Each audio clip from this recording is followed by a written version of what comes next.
Merci.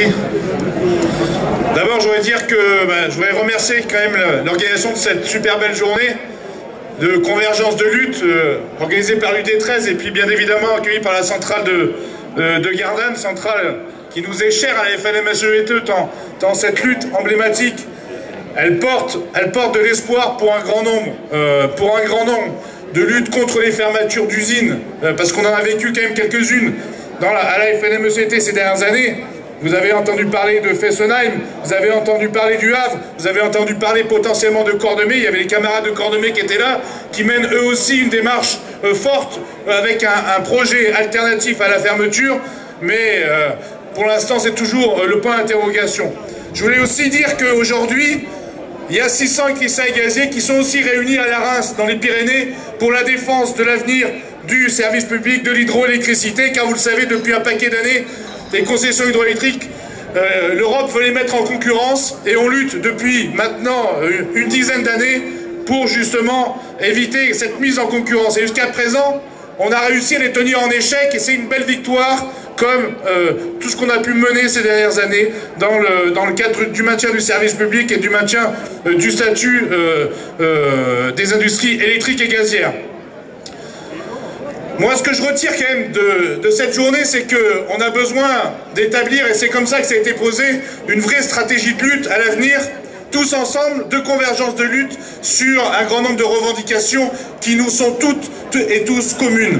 Et il me semble que, y compris la démarche qu'on a prise, la FNMSEGT, durant les derniers mois, de mettre en place une stratégie de lutte validée par la quasi-intégralité de nos organisations, de nos syndicats, par un conseil général qui s'est tenu il y a quelques mois en arrière, fait qu'on est pleinement dans cette dynamique. Et si on décide tous ensemble de continuer et d'établir une vraie stratégie, une démarche de lutte pour la rentrée, j'ai aucun doute que les syndicats de la FNME, dans la continuité des luttes en cours, s'engageront dans cette lutte-là, bien sûr, tous ensemble, pour gagner un certain nombre de nouveaux droits.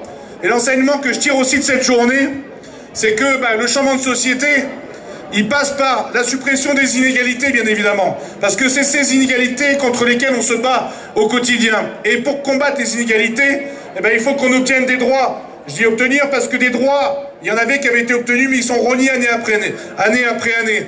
Et les droits, des droits fondamentaux. Le droit au travail, à maintenir l'emploi ici à l'usine. Le droit à construire des projets alternatifs où les salariés construisent leurs projets industriels. Le droit à des salaires décents. C'est pas le SMIC où on est obligé de se serrer la ceinture, de bouffer entre guillemets de la merde, d'avoir des enfants qui ne peuvent pas se nourrir. Le droit à avoir un toit sur la tête, mais un toit aussi dans des conditions acceptables. Aujourd'hui en France, il y a plus de 13 millions de précaires énergétiques. Ça veut dire quoi? Ça veut dire qu'on a des familles qui se chauffent à 12-13 degrés l'hiver avec des maladies qui s'engendrent derrière.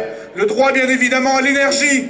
Aujourd'hui on sait que l'espérance de vie, elle est intimement liée à la question de l'accès à l'énergie. Donc c'est un scandale complet qu'aujourd'hui en France, il y ait 13 millions de personnes qui n'aient pas accès à l'énergie comme il se doit.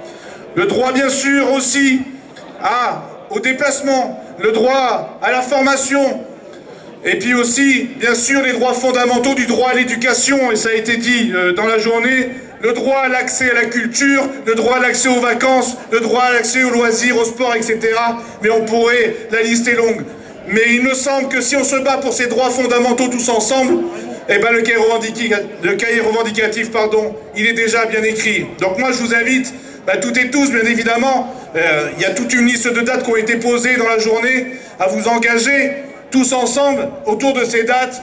C'est le message qu'on va faire remonter à la FNMSEGT et on espère que le 22 juin, qui s'annonce comme une énorme journée de mobilisation, nous, côté IEG, côté FNMSEGT, on sera dans les rues de Paris, c'est notre décision, mais que partout en France, des mobilisations autour notamment du service public et autour de la lutte pour l'industrie, pour l'emploi, etc.